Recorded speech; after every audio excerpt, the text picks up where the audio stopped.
Welcome to Working Artists. I'm Michael Bourgeois. On this program, we'll be profiling Long Island artists. You'll be seeing their work and hearing from them about how they create it.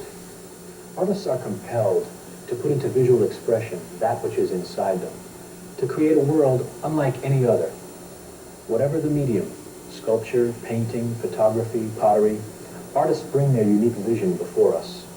On Working Artists, we want to bring their visions to you. Art is for everyone, and our hope is that we may bring exposure to the various forms that these talented people create. We're here at the Staller Center for the Arts at Stony Brook University, where the sculptures of George Koras are on exhibit. Koras was a professor at Stony Brook for 27 years and recently retired from teaching, and he spoke with us about his life and his work. Okay, we're here at the gallery, Stony Brook, speaking with George Koras, sculptor.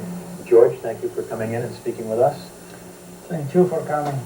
I see that there's so many pieces here. You've been so productive and versatile. Yet these works are very, very personal. Could you tell us about your work?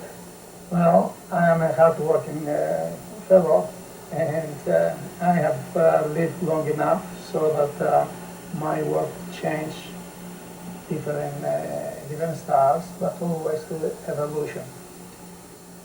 So this is only part of whatever I have done, because the rest of the pieces have been sold, and usually I work one of a kind, and once you sell it, you never see it again. It's gone. It's gone. I see that your medium of choice is bronze. Can you tell us why bronze? Well, bronze is really the elite of the materials. It still is the most expensive than anything else, especially the lost wax process. But with bronze, you can do any form that you want. In Greece, I used to work in marble. And I was after beauty and harmony. And the forms were quite solid and monumental. But since I came in this country, I have changed emotionally. Too many problems. I felt like I was in the middle of a boxing ring, like a boxer in a ring, and fighting with so many difficulties. Not only financial difficulties, but also language. I did not speak a word of English, and so many other things. So I had an emotional turbulence inside, which affected my form, which forced me to choose bronze, which it fits much better for the new forms. And that's why I use That medium. that medium. Because your work is, like we mentioned before, it's very personal. It really is about you. It comes from inside. Well, everything that I do really comes from inside. Behind every piece, there is George Koras. Different form, probably. But when I do the victim, it was me. Mm-hmm. You were the victim. I was the victim. I did not really knew when I started. Like always, I do the sculpture and then I realized that I did that because I had that kind of problem, because that was what bothers me, that's what was occupying my inner self. And the same goes actually for every piece. Struggling. It's me. When I felt a little bit confident and happy, I created the bull, or the prey, or all the other pieces. They have a motivation in me. A lot of pieces, they have the theme of love. Like the kids, they are love mating. I run out of names, but it's something that it's normal. It comes, occupies your mind, your in, and pops out of your subconscious. Very emotional. Yeah, it sounds like psychoanalysis in a way. Do you feel more at ease after you've completed, say, a work of something that, when you came across a barrier of some kind of turbulent time in your life, would you feel more at ease, more at peace with yourself after it's completed? Yeah, they have a soothing effect on me when I do it.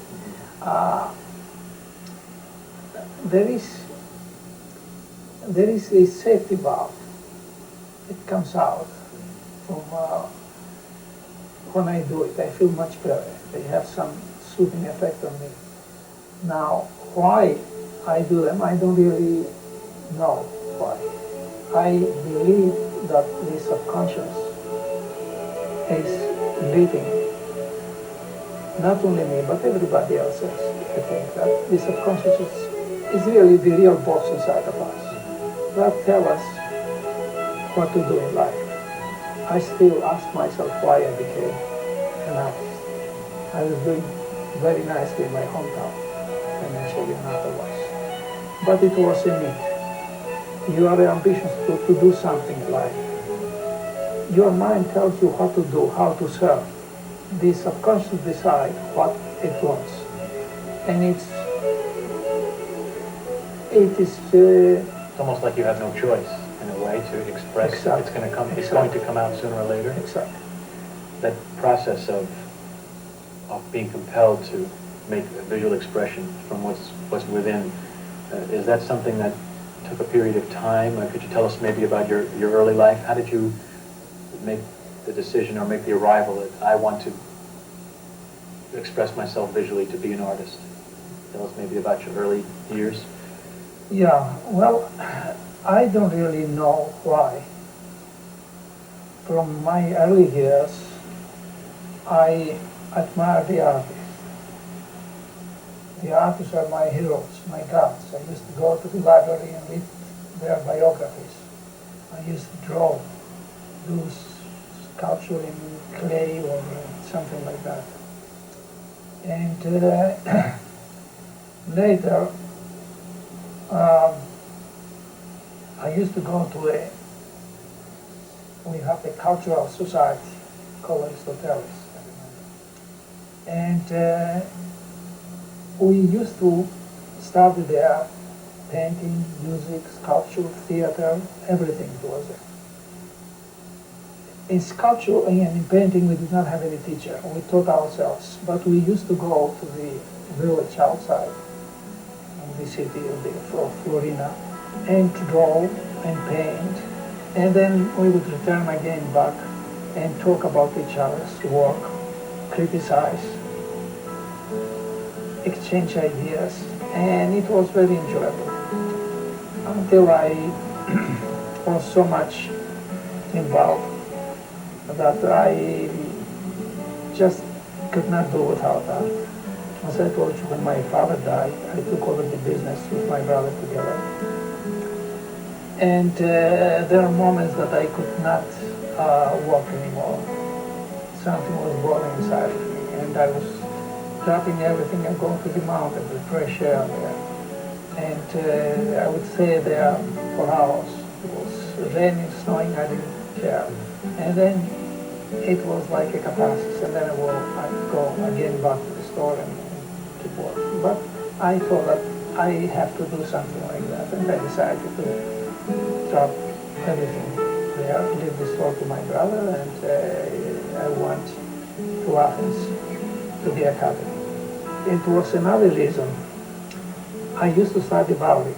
Yes. My teacher, he was my idol. He, I would say, influenced me a lot. Your violin teacher? Violin teacher, yeah. And he wanted to make a virtuoso out of me because he thought that my bow, the right hand, was very expressive. And he used to teach me even during the summer when he did not teach anybody else. Anyway, I lost him because the partisans, they put a mine in the highway, and a jeep, German jeep, step on it, and 4 Germans were killed. And as a reprisal, the Germans took the next day 15 Greek, most outstanding people, and one of them was my teacher too. And they hung them. Oh boy. And they asked all the public to parade in front of them to see them. To see the bodies. The bodies hanging there on the... so it was so big shock that I could not play violin anymore. So I decided to go to Athens. And there I had also great adventures, since I did not have anything. I did not have any money, I did not have any support, and I did not even let anybody know how difficult life was for me. But I said to myself, if that's what you want to, you have to pay the price for it. We spent the most vital 8 hours in our life working. And if you are not happy, what counts? Life is so short. Life is short. And you gotta enjoy whatever you are doing, because if you are enjoying what you are doing, you become also good. But the important thing is you have to find the internal happiness, balance, harmony within yourself. Don't sell yourself, no matter what the offer is.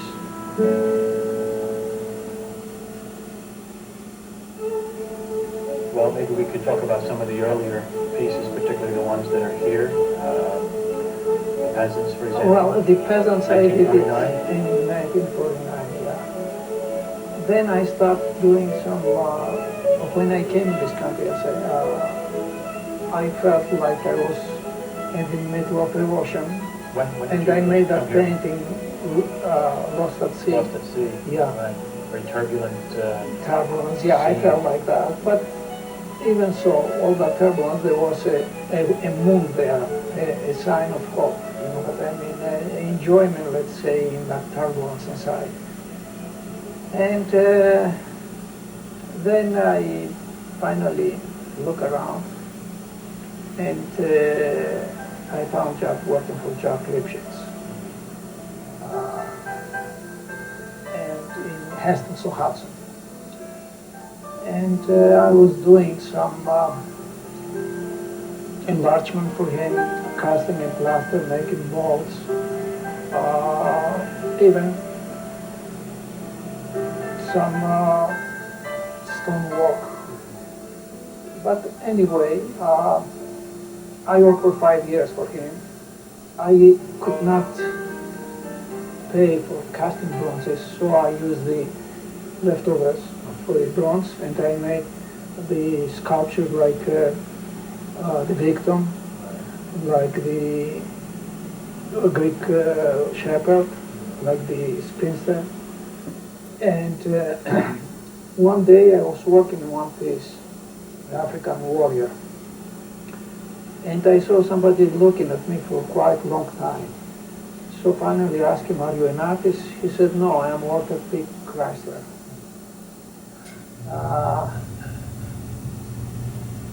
I did not know that it was him. Right. He said, "I like very much what you are doing, and I would like to see more of your work." I said, "All right, someday," and I kept working on it. Then he came again back and he said, "You don't understand. I am Walter P. Chrysler. I have a museum, and I would like to see your work." Then he hit me. I said, "My God, he is the Chrysler." I knew about his great museum and collection. That's the largest private collection in the world. That's what my teacher told me when I was in Greece. Anyway, I told him, "Stay here. Go in my car.